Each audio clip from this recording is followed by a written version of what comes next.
Somos vizinhos, conterrâneos, profissionais de saúde. Aqui tem gente. Aqui tem vida. Aqui tem Unimed.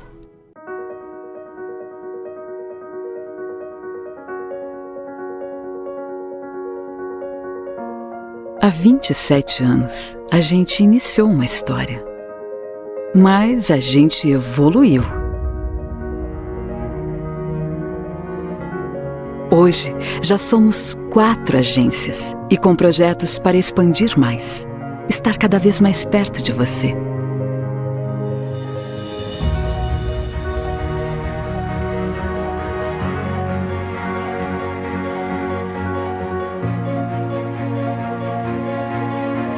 Com atuação estadual e abrangência nacional, a Uniprime Sul abriu suas portas para quem quer empreender. A gente veio para trazer mais soluções. Soluções para quem pensa grande, para quem sonha em ganhar novos horizontes. E quando bate aquela dúvida, lá está a nossa equipe para oferecer segurança, certezas e boas escolhas.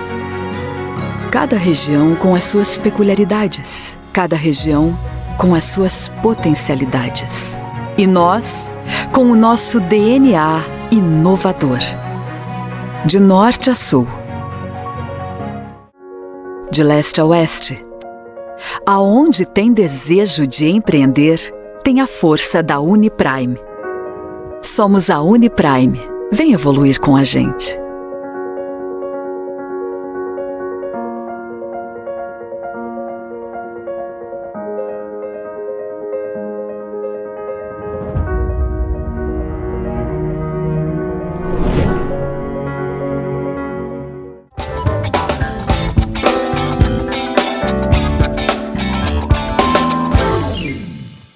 Muito boa noite a todos. Estamos dando início ao nosso painel de hoje em nome da Unimed Erechim.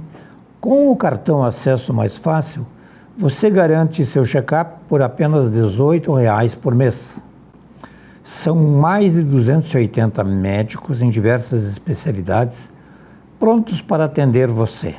Chame no WhatsApp 54 9 91 20 24 30 e peça já o seu. Unimed Erechim, cartão Acesso Mais Fácil.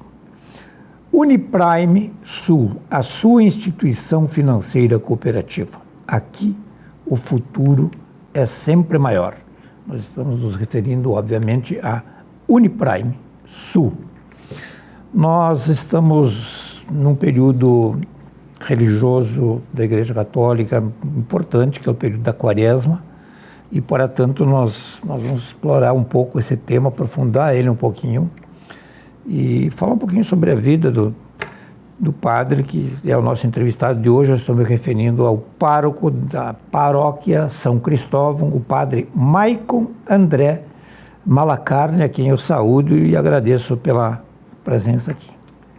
Boa noite, Ode, boa noite a todos que nos acompanham. Uma alegria partilhar também desse tema da Quaresma, nesse tempo também que é uma caminhada para a Páscoa, uma motivação também para todos nós compreendermos melhor, para vivermos melhor esse tempo. O senhor está na paróquia São Cristóvão, há quanto tempo o senhor está ali? Eu cheguei, Ode, em fevereiro do ano passado, de 2023, 2024, então completou agora um ano e pouquinho. Um ano e pouco. Depois nós vamos aprofundar um pouco ali o trabalho que o senhor tem ali. Vamos falar um pouco então a respeito realmente da Quaresma, né? Eu tenho para mim que aquele católico mesmo, frequentador de igreja e tal, né? Ele sabe o que é a Quaresma. Mas eu acho que é um grande número de pessoas que de repente se inquirir, né? O que é a Quaresma? É um período que antecede a Páscoa, né? Mas há algo mais dentro desse período de 40 dias? Certo. Importante, vamos dizer assim, tem várias dimensões da Quaresma, né? Uma primeira, talvez, é recordar esse tempo cronológico. São 40 dias que antecedem a Páscoa. Então, há um tempo específico que se vive anualmente, que são esses 40 dias. Obviamente que são muito, o sentido do 40 dias é muito mais do que um tempo cronológico. É um tempo também de uma espiritualidade muito específica. E por que se vive esses 40 dias? Algumas raízes bíblicas para essa vivência.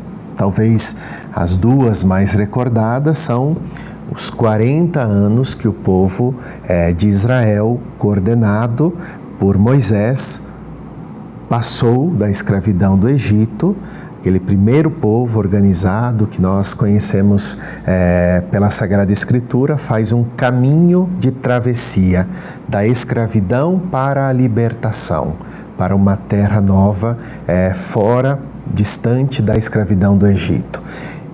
A Bíblia conta que foram 40 anos de caminhada, ou seja, é um tempo de libertação, um tempo em que esse povo é convidado a sair das dependências de uma vida dependente, amarrada, para uma vida livre. E por isso se comemora aqui também, junto com a comunidade dos judeus, essa libertação, a Páscoa da libertação, a Páscoa da vida nova desse povo. Então, esses 40 anos são uma primeira raiz para esses 40 dias. Depois nós atualizamos isso em Jesus Cristo. Jesus Cristo, logo que foi batizado, quando ele iniciou uma missão, a missão que ele recebeu do Pai, mas que nas águas do Rio Jordão, por João Batista, recebe uma missão específica de viver como batizado. Ele vai ao deserto e por 40 dias ele é tentado. Ele sofre as tentações. A tentação que é justamente essa força, vamos dizer assim, essa tentativa de destoar o caminho de liberdade, para sermos aquilo que nós de verdade somos. Então, aqui estão algumas das raízes, vamos dizer assim, há outras raízes para esses 40 dias, mas a libertação do povo do Egito e os 40 dias em que Jesus passou por essa tentação. E justamente esse evangelho da tentação é o evangelho que abre sempre a quaresma. O primeiro domingo da quaresma sempre nos recorda esse evangelho, contado por diferentes evangelistas, um evangelho que ajuda a entrar no espírito da quaresma. E historicamente depois, teve diferentes formas de ela se organizar. Hoje, como ela está organizada, é uma forma mais recente na história, uma forma mais moderna, mas na história houve momentos diferentes, nem sempre foram 40 dias, em algum momento esse tempo foi de 10 dias, de 15 dias, ou seja, desde os primeiros cristãos, de alguma maneira se celebrava a Páscoa, porque o centro, vamos dizer assim, desse caminho é a Páscoa, é a Semana Santa, mas esse tempo foi mudando na história. E nos últimos anos, então se estabeleceu, da quarta-feira de cinzas até o tríduo pascal, esse tempo chamado de tempo quaresmal, que é um tempo de profundidade para viver a Páscoa. Sim, esse tempo, ele desculpa lhe cortar aqui. Não. Esse tempo, ele é, então, determinado pela quarta-feira de cinzas no nosso país ou é no mundo inteiro? No mundo inteiro. Nós começamos na quarta-feira de cinzas, é um calendário já definido, em todo o mundo se começa nesse dia. Tem tradições diferentes, Lá na Itália, Milão lá celebra uma liturgia ambrosiana, tem uma pequena diferença, assim como igrejas ortodoxas que são ligadas à Igreja Católica, mas de maneira geral a quaresma é da quarta-feira de cinzas em diante. O senhor referiu ali que nem sempre os 40 dias, a quaresma, se referiu estritamente a 40 dias, especificamente a 40 dias, de repente foi 10 dias.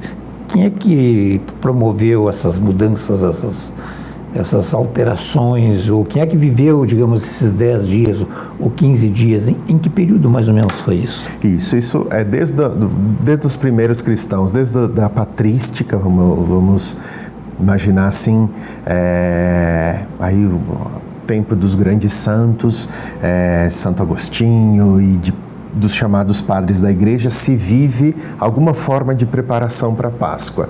Depois eu nem saberia dizer quantos momentos específicos de mudança, mas o centro é a Páscoa. O centro é a Páscoa. Depois, mais recentemente, houve esse estabelecimento dos 40 dias. Agora, o que sempre, vamos dizer assim, organiza essas mudanças são eventos que a igreja organiza, concílios, atividades maiores em que são definidos algumas organizações também a nível de calendário litúrgico.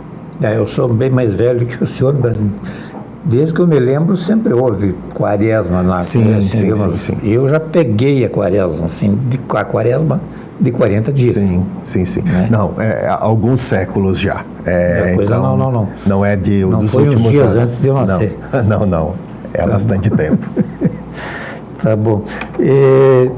A cada final de semana também tem uma temática nova. Eu me lembro que existem nas igrejas se colocam 4 velas, né? De cores distintas. É isso? Isso seria no Advento. Ou é outro? Isso. Não a preparação. Na isso é a preparação para o Natal. Que aí a cada domingo se acende uma vela. Então, por aí o senhor já tem uma ideia da minha prática católica. Esse é um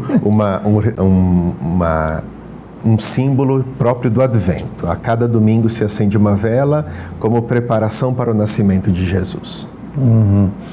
Bom, tudo vai desembocar, tudo vai levar àquela Semana Santa, né?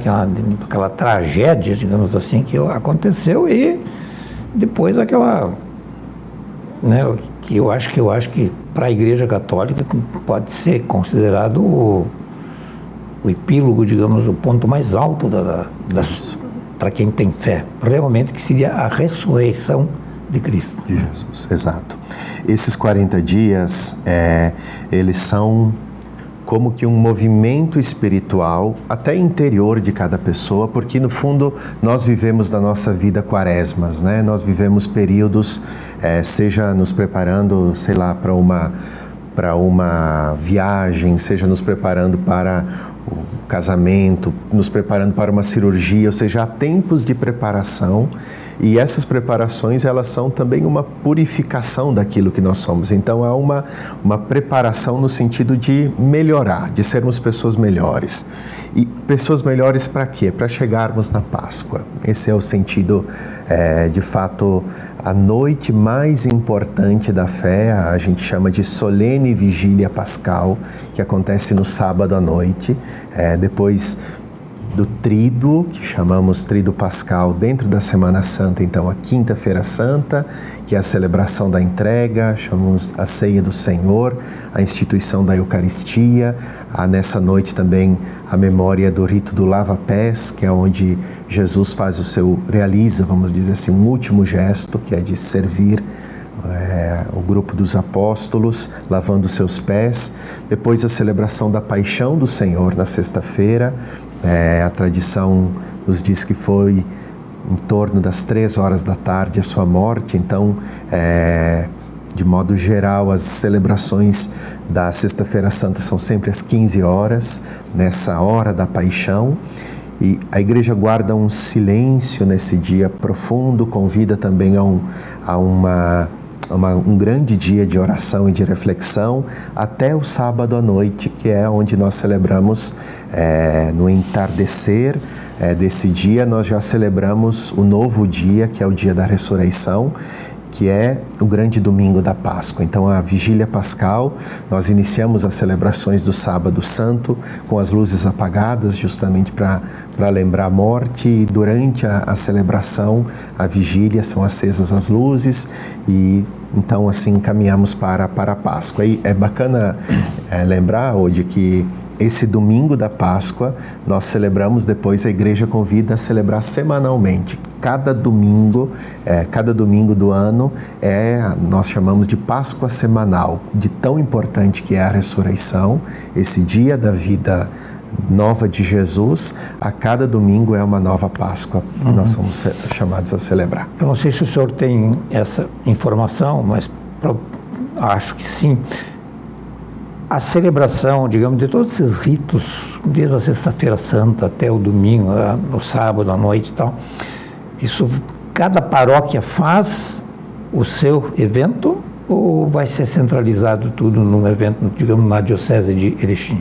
Não, cada paróquia realiza, vamos dizer, a liturgia é a mesma, né? Sim, cada paróquia, cada lugar celebra a mesma liturgia, mas cada paróquia realiza o seu, até para facilitar que mais pessoas, por exemplo, mesmo na paróquia São Cristóvão, não só na sede, também em algumas comunidades nós celebramos. Então, eu fico imaginando assim, estou pegando um município aqui que tem várias... O município tem uma paróquia, mas tem várias capelas no interior, linha tal, linha isso, linha, né? E tem uma igreja lá também, né? Isso. Como é que faz para suprir tudo isso? Né? Porque eu acho que a mão de obra sacerdotal não é tão disponível. Sim. Assim. De maneira geral, depois cada paróquia tem um pouco a sua organização, mas de maneira geral o pároco, tendo também outros padres, mas o pároco celebra na igreja sede, ali onde ele é o pároco. Se tem vigários paroquiais, celebram em comunidades maiores. E nós temos aí uma multidão de agentes que são os ministros da Eucaristia. Então, em muitas comunidades, os ministros mesmos, eles presidem a celebração. Tem autoridade. E tem um rito que eles podem conduzir. O senhor falou, então, eu quero me fixar um pouquinho nisso, que Cristo passou, digamos, um período no deserto, que pode ter sido de 40 dias, ou de repente num outro período, ou menos, enfim, mas ele foi para o deserto já com o fito de ser tentado, de passar por tentações, né? De ser desafiado, né? Sem politizar a coisa absolutamente, digamos, no mundo inteiro, hoje em dia, ou nós, no nosso país, a gente já também não passa uma quaresma assim de 365 dias. Eu me sinto no sentido assim de ser desafiado, é difícil, como é que eu vou me virar? Não é? Eu não estou vendo um demônio, digamos assim, mas há demônios que estão na minha cabeça e tal. Como é que eu vou superar isso ou aquilo? Justamente seria ótimo se todos nós tivéssemos só uma quaresma se fosse só um período de tentação, porque de fato vamos dizer assim, é uma condição humana. Justamente nos lembra que a quaresma não é só cronológica, ela é o próprio processo que o ser humano passa, que é de cotidianamente sofrer as tentações, de cotidianamente ter que passar dessa condição de dependência, de opressão, de escravidão, como aquele povo do Egito, para uma vida nova. Então a quaresma ela lembra justamente a nossa condição humana e certamente ela oferece para nós, como se fosse uma tomada de consciência de que como Jesus passou também por essas situações e chegou ao nível mais absurdo que a morte na cruz, a pior de todas as condenações, recordando que Jesus também fez essa experiência, é uma forma de encorajamento cristão, para dizer assim, nós também não tem outro jeito senão nós enfrentarmos isso, nós olharmos a vida de frente, vamos dizer assim, não vai adiantar a gente buscar subterfúgios, mascarar a realidade, porque as tentações estão aí, a vida difícil está aí, e a quaresma ela nos convida justamente a gente olhar essa vida de frente e olhando para essa vida, para as dificuldades todas, para os sofrimentos, nós também termos essa luz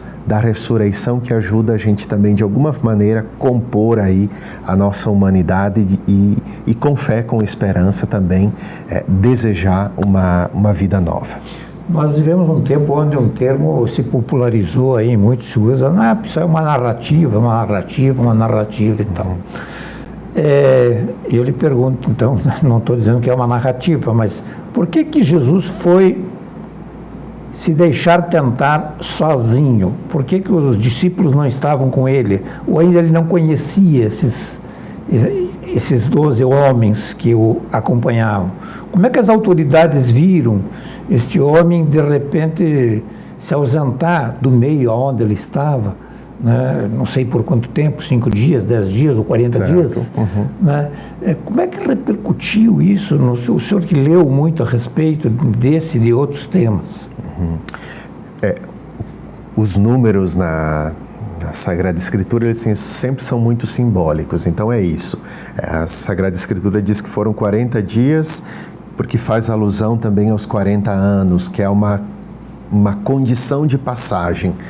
Agora, certamente, hoje a gente olhar para essa perspectiva mais histórica, nos faltam alguns elementos, assim, porque justamente os textos dos evangelhos, os 4 que nós conhecemos que estão no Novo Testamento, e outros evangelhos apócrifos que não entraram no cânon bíblico, eles vão contar alguns recortes, né? Alguns recortes. Então, por exemplo, aqui, segundo alguns evangelhos, Jesus ainda não tinha formado o seu grupo dos 12. Ele está justamente no início da missão.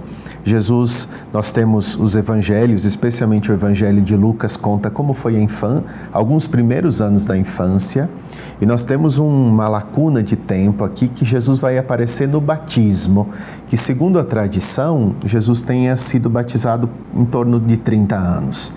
Então, nós teríamos aqui de 10, 12 anos aos 30, nós não temos relatos, nós não temos nada de escrito, de dados, e que nos faz pensar justamente, vamos dizer assim, o silêncio também nessa parte nos faz pensar que Jesus teve uma vida como qualquer adolescente, jovens do seu tempo, trabalhando, fazendo as atividades lá com José, com Maria, nada de excepcional. E tudo aquilo que nós temos de narração são desses últimos 2 ou 3 anos da vida de Jesus. E que começa então com o batismo e logo vem as tentações. Então, é ainda antes de Jesus formar uma comunidade de discípulos, de iniciar a sua atividade missionária, de realizar milagres. Ou seja, é quando ainda, vamos dizer assim, o demônio, o diabo, está tentando dizer para Jesus não fazer isso, não formar uma comunidade, não escolher um outro caminho, que é o caminho de servir o mal, de servir a ele, de um poder ligado ao demônio. Então, é quando está ainda tentando. Mas Jesus, nos conta o relato, ele superando isso, aí sim forma comunidade, inicia a pregar, vai para Galileia, ou seja, aí vem todo o desenrolar de uma vida que supera aquela tentação. Porque a vida de Jesus é contada praticamente ali a partir dos seus 30 anos. Exato. Né? Foi contada por discípulos dele, né? Mas ele já convivia com esses discípulos, acho que um pouco antes, não sei se começou a partir dos 30, né? Sempre me causou muita curiosidade, imagino, na cabeça de todo mundo, não só na minha, né? Por que ninguém escreveu? Será que não se perdeu isso? Como é que o mundo não vai acabar amanhã? Vai haver mais milhares e milhões de anos? Será que um dia não vão chegar? Ou alguém vai chegar e dizer, não, tem sim algum escrito. Certo. Dos seus 18 anos, seus 25 anos? Sim. O que ficou guardado foram os evangelhos que a gente conhece, os relatos da história de Jesus, foram recortes de alguns discípulos e outras também, outras pessoas, especialmente de comunidades, porque a primeira forma de guardar a memória de Jesus foi contando as histórias de Jesus. Então, o que nós temos primeiro não foi a escrita. Nós temos primeiro uma narração das histórias. E aí depois era muito difícil alguém saber escrever, mas algumas pessoas colocaram isso e nós temos recortes. Vamos chamar de registro. Registro, exatamente, de algumas histórias que depois foram sendo encaixadas assim. Tanto é que nós temos textos que estão em todos os 4 evangelhos e temos textos que são específicos de um evangelho. essa semana, terça-feira, nós tivemos a festa, a solenidade chamada Anunciação do Anjo a Maria, no dia 25 de março. Estamos a 9 meses do Natal, então se celebra o anjo que anuncia a Maria que ela estaria grávida, e aí então os 9 meses culmina no Natal. Esse relato da anunciação do anjo é um relato específico do Evangelho de Lucas, por exemplo. Então nós temos essas questões. E aí depois esses relatos foram juntados, mas talvez dizer assim, que ainda hoje existem muitas pesquisas arqueológicas. Há um ramo dos estudos bíblicos que é a arqueologia bíblica, que está lá na Terra Santa, pensando elementos que talvez possam aparecer. Não, porque seguidamente a gente vê, eu vejo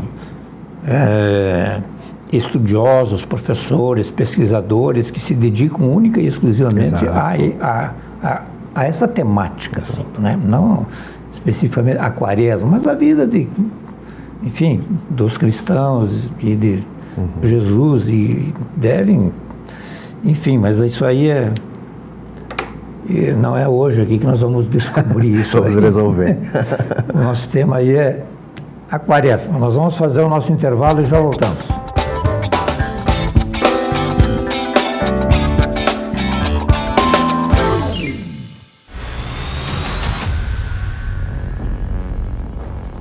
Somos a Uniprime Sul, instituição financeira cooperativa guiada pela evolução. E foi esta motivação que nos trouxe até aqui. Desde 1996, nossa missão é unir médicos e empresários com esse mesmo propósito. O espírito de quem quer crescer, cooperar e se desenvolver de forma cooperativa e colaborativa. Progredir, cooperar, evoluir, acreditar. E conseguimos. Criamos laços, firmamos parcerias e formamos vínculos que vão além.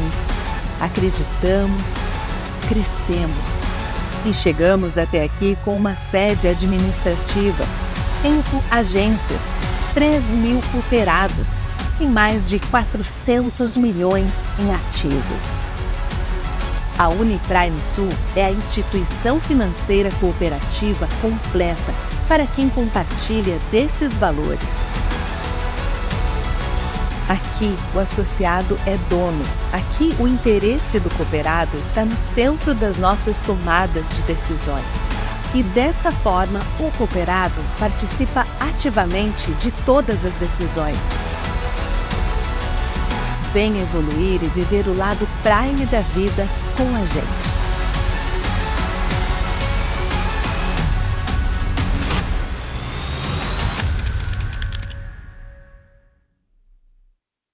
O Hospital Unimed Erechim é para todos. Todos que escolhem um jeito mais humano e moderno de cuidar da saúde. Muito além do prontuário, o nosso foco é na pessoa. Um hospital cooperativo que dedica-se ao bem-estar de cada indivíduo. Que olha para a frente, mas está sempre ao seu lado. Que usa os melhores recursos para aproximar as expectativas mais otimistas. O Hospital Unimed é para você, é para todos.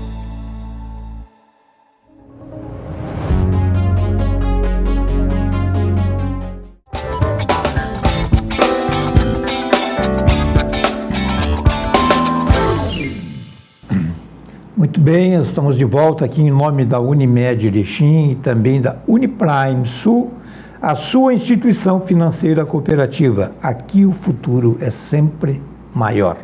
Unimed Erechim, com o cartão Acesso Mais Fácil. Você garante seu check-up por apenas R$ 18,00 por mês. Nós estamos recebendo prazerosamente hoje aqui o padre Maicon André Malacarne, pároco, no momento, na condição de pároco da paróquia São Cristóvão. Vamos falar um pouquinho sobre a sua estada, né, em Roma, no Vaticano, mais especificamente. Há quanto tempo foi isso? Certo, eu tive a alegria de ser acolhido num pedido de estudos. Eu fui ordenado em 2011, padre. E aí, quando completei 10 anos, em 21, eu pedi para fazer um período de estudos e enfim, estava também... havia uma necessidade para a nossa faculdade de teologia,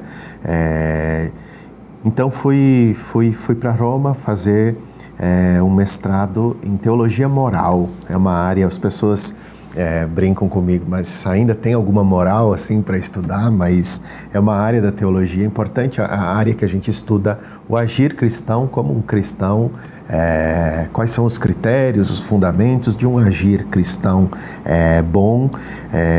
E aí, então, passei 21 até 2023, na metade do ano. O ano letivo na Europa começa sempre em setembro, então conclui em julho, junho, então concluí o mestrado. O orientador, o professor que me acompanhava lá, Academia Alfonsiana, se chama Pontifícia Academia Alfonsiana, fez um pedido para que eu iniciasse o doutorado, e então aqui a Diocese acolheu também o pedido, e eu fiquei mais um tempo então para fazer as disciplinas, os estudos de doutorado, e agora então já aqui em Erechim estou encaminhando a tese, escrevendo a tese, agora quase na reta final dela. E a área, então, é essa área de teologia moral, especificamente o bloco de estudos que eu me dedico mais é a chamada moral sexual, que é o estudo dessa área da sexualidade, que é uma área também difícil, um pouco espinhosa para a gente refletir sobre ela. Então, é um pouco essa área que eu tenho me dedicado para os estudos. Então, permaneci em Roma de 21 até o início do ano passado. O olhar da Igreja Católica sobre esse tema. O senhor ficou 3 anos lá? Quase 3 anos. Uhum. Foi um período da pandemia ali, né? Isso, já foi ali 21, quando eu viajei para lá, estávamos ainda num período de pandemia. Quando eu cheguei lá, as primeiras aulas foram ainda aulas online, e aí depois, uns 3 ou 4 meses, a gente começou a já ir para as aulas presenciais. Bom, o senhor então está virando um doutor em... Como é que é mesmo? Teologia moral. Teologia moral, debruçado mais sobre a sexualidade, não sei o quê. Como é que o senhor vai abordar? O senhor vai abordar com quem isso? Com os jovens? Com quem? Para quem é? Com os sacerdotes? Ou para quem é que o senhor vai... com quem é que o senhor vai multiplicar, digamos assim, vai dividir? Bom, é diferente, mas eu acho que o sentido é a mesma coisa. Certo, sim. Né? Esses seus conhecimentos aí sobre esse tema. Certo. São diversas áreas, vamos dizer assim, hoje. Primeiro, nós temos uma faculdade de teologia, então eu já leciono lá essa área da teologia moral. Aqui em Passo Fundo? Em Passo Fundo, então são seminaristas aqui de Erechim, de Passo Fundo, de Vacaria, de Chapecó. Há um grupo de Palmas e Francisco Beltrão, e também um grupo de Lages. Então são várias dioceses que estudam em Passo Fundo, os seminaristas que já estão na reta final, antes da ordenação. Então essa é uma área que eu tenho trabalhado lá com eles. E diferentes cursos, desde dentro da igreja, vamos dizer assim, com padres, com diferentes grupos de lideranças, de agentes, mas também em outros espaços assim que tenho ido para conversar sobre esse tema, porque a reflexão não é uma coisa, a reflexão sobre a sexualidade, sobre a moral sexual, não é uma coisa restrita, vamos dizer assim, à igreja. É uma área que se pode também colaborar com a reflexão em diferentes espaços, inclusive espaços que não são católicos, nem ligados à vida religiosa, porque é uma área, de fato, que necessita de um olhar atento, e a gente sabe o quanto é importante conversar também sobre esses assuntos. A teologia, o curso de teologia é de quanto tempo? 4 anos. 4 anos. E essa, não sei se dá para chamar de disciplina. Disciplina. Né? Ela entra em 1 ano só ou mais de 1 ano? Ela é desmembrada. Então, são 4 disciplinas que formam a teologia moral. A disciplina é 1 semestre. Então, fechariam aqui 2 anos de, vamos dizer assim, cada disciplina são 4 disciplinas, cada disciplina 1 semestre. Uma manhã de estudos, porque a faculdade acontece de manhã, então uma manhã, 4 créditos aí. Então temos que a gente chama de moral fundamental, que é as bases da moral da igreja. Temos a área da moral sexual e matrimonial, que a gente chama. Depois temos a bioética, que é a chamada moral da vida, que aí defesa um pouco do olhar sobre a vida, desde o início até o fim da vida. E a moral também chamada de moral social, que é onde reflete aspectos econômicos e essas questões. Então, são 4 áreas que abrangem um pouco a teologia moral. Essa vamos chamar de uma disciplina só, então, assim, Isso é uma coisa um tanto quanto recente, ou já havia antes, assim, já se falava, digamos, quando o senhor se formou padre, o senhor teve aulas a respeito disso? Sim. Já tinha aula sobre isso. A disciplina de teologia moral, organizada do jeito que nós temos hoje, talvez uns 40 anos, uns 40, 50 anos. O senhor se tornou uma pessoa muito conhecida na cidade, pelo menos aos meus olhos, por tratar com muitos jovens, né, e voltar-se para os jovens, antes de ir para Roma. Por que essa preocupação, ou por que essa, digamos assim, eu vou me dedicar mais aos jovens? Sim, Odi, eu tenho convicção de que a igreja precisa dos jovens, de que a nossa respiração, de que a nossa vida eclesial necessita em todos os espaços, desde pensar uma pequena comunidade. Eu acredito muito que essa pequena comunidade tem que ouvir o jovem lá da comunidade. Então eu sempre dediquei tempo e dediquei atenção, porque eu acredito que há uma novidade aí que a igreja precisa acolher. Então sempre foi uma das minhas preocupações. O senhor ainda trabalha com jovens, assim? Especificamente com grupos, vamos dizer assim, da diocese, organizados não mais. Agora outros padres já assumiram essa parte, mas acompanho muitos jovens para conversar, acompanho muitos jovens com situações específicas que me procuram, enfim, então tem um trabalho, vamos dizer assim, mais personalizado e de amizade com bastante gente. Imagino que muitos jovens veem no senhor uma referência, né, um crédito maior, quem sabe se sente mais à vontade de chegar e falar determinados assuntos. Certo. Né? Como é que o senhor vê a participação dos jovens, falar nas celebrações em geral, digamos, não só na missa, mas porque a gente vai à missa hoje, a gente não vê muitos jovens. Né? Como reverter isso, é eu que estou enxergando mal.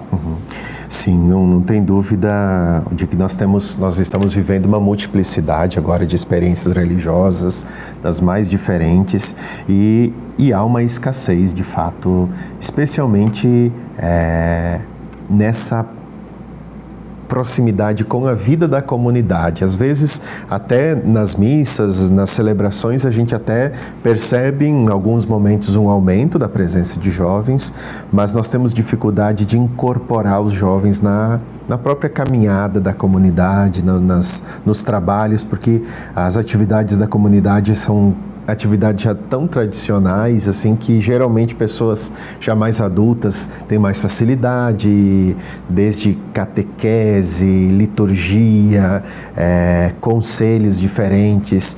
Então a gente sente uma dificuldade e nós vivemos períodos diferentes. Aqui em Erechim mesmo, seguidamente a gente reflete, a gente percebe às vezes um aumento da presença dos jovens, inclusive nas missas, também nesses lugares que são mais referências para nós aqui em Erechim, que é o Santuário de Fátima, que é a Catedral, que, enfim, há um aumento, às vezes uma dificuldade maior. Enfim, vivemos fases diferentes, mas somos desafiados por esse tempo. Muitos dos padres que eu conhecia ao longo da minha vida, né, vieram do interior da região e de famílias onde os pais tinham 8 filhos, 10 filhos, 12 filhos. Tá. Houve um enxugamento, né, assim como houve na cidade também. Né. Não estaria aí, digamos, uma vertente aí, digamos, uma fonte de que, olha, não tem mais tantos jovens assim. Exato. Acho que as próprias famílias desenvolviam ou despertavam aquilo que a gente comumente passou a chamar de vocação, né? Não sei se era bem uma vocação da criança ou do adolescente em querer ser jovem, ou era quase que uma imposição, um incentivo dos pais. Certo, é verdade. Hoje tem uma transformação do núcleo familiar também, né? E mesmo a família nuclear, que a gente dizia pai, mãe, filhos, se transformou muito, né? A gente tem diferentes experiências e isso impacta diretamente, inclusive nas vocações sacerdotais. Mas, sim.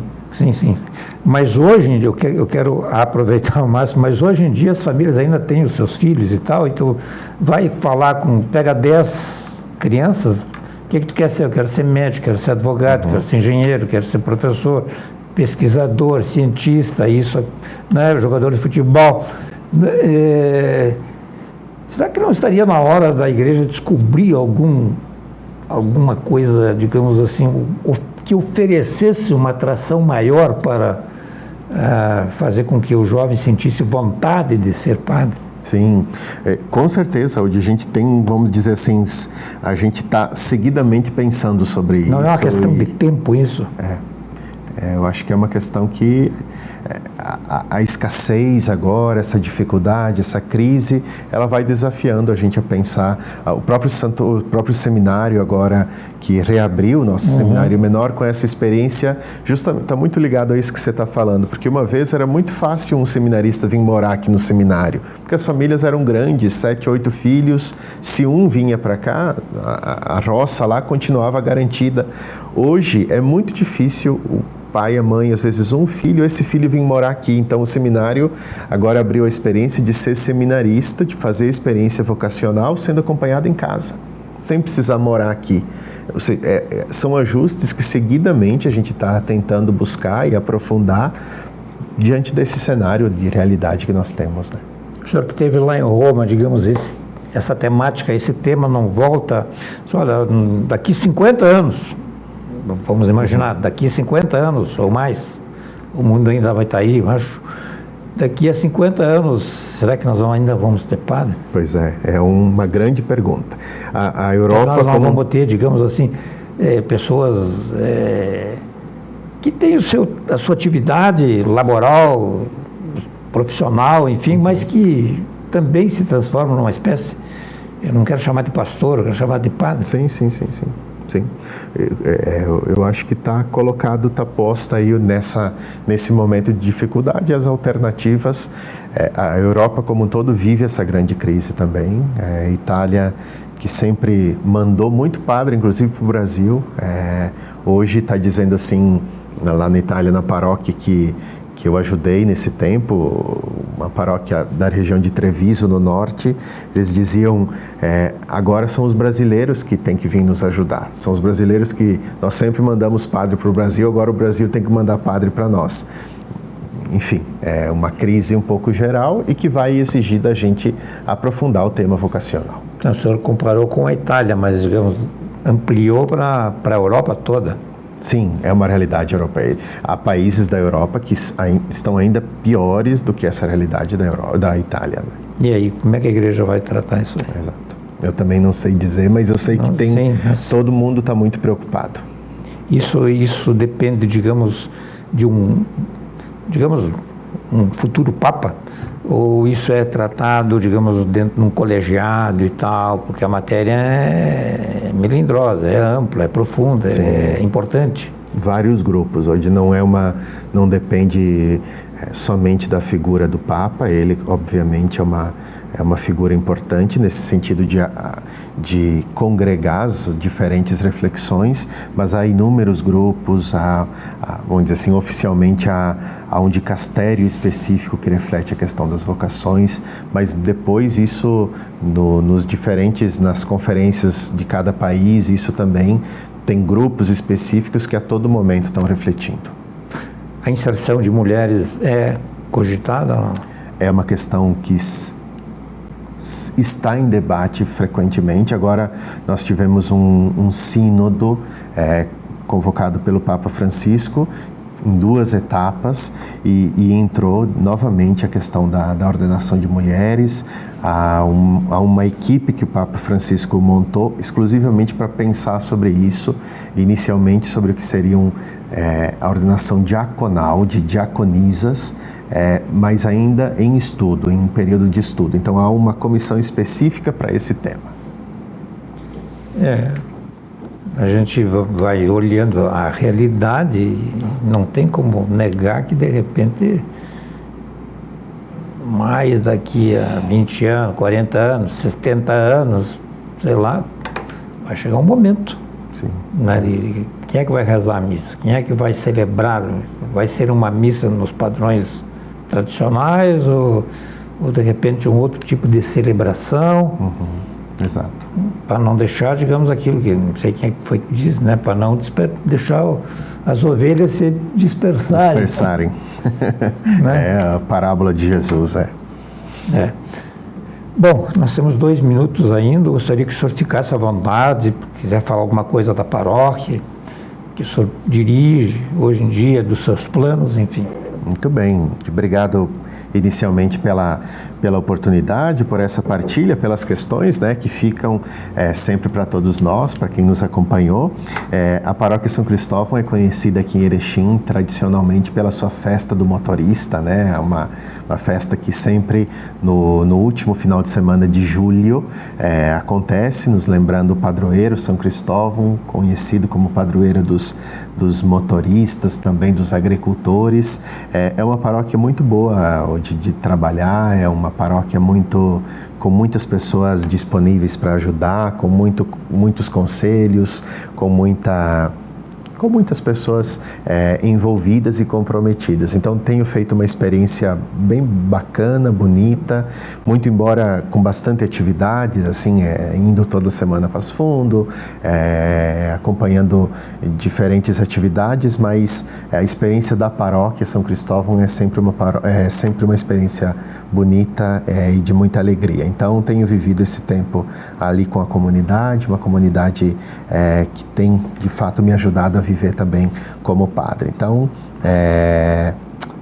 talvez dizer assim que todos que quiserem também sejam bem-vindos aí à nossa paróquia. Nós somos formados por 9 comunidades, uma paróquia sede, então, a São Cristóvão, e outras 9, 4 na cidade e outras 5 no interior. Então, é um pouco de tudo na paróquia, assim, é uma beleza nesse sentido também. Então, sejam sempre bem-vindos e as portas da nossa comunidade estão abertas também. O senhor vai a Passo Fundo uma vez por semana? Uma vez por semana. Uma vez por semana. Muito bem, eu lhe agradeço pela entrevista aqui, né? Muito obrigado pelas perguntas. Me desculpe se eu fiz alguma pergunta mais chata, enfim, mas faz parte do meu trabalho. Né? E que o senhor continue tendo êxito, especialmente junto aos jovens, né? Só fico me perguntando o seguinte: se São Cristóvão fosse vivo hoje em dia e reverenciado como o padroeiro dos motoristas, ele bem que podia dar um recadozinho, pessoal, vamos buzinar menos, né? Especialmente na passagem, onde tem muita gente acamada e tal, os animaizinhos que não gostam, que sofrem muito. Eu acho que se São Cristóvão estivesse vivo, talvez ele pudesse dar esse recado. Não vai nada contra motorista nenhum, mas apenas uma questão para se refletir. Uma boa noite a todos e até uma próxima.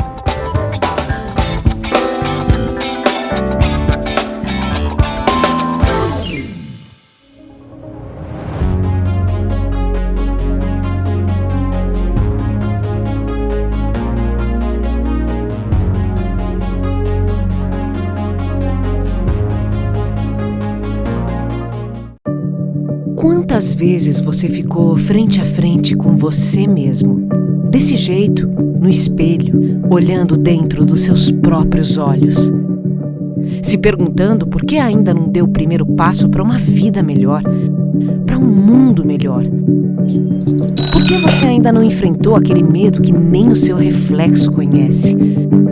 Já pensou na rotina que deseja tanto mudar? Já se propôs a enfrentar seus desafios em voz alta? Já se encheu de coragem para tomar uma decisão como se estivesse incentivando alguém muito importante para você? Mudar um hábito é criar consciência e é o melhor conselho que você pode se dar. É o momento de pegar na sua própria mão e falar: vem comigo. Busque uma versão ainda melhor de si mesmo. Vamos juntos?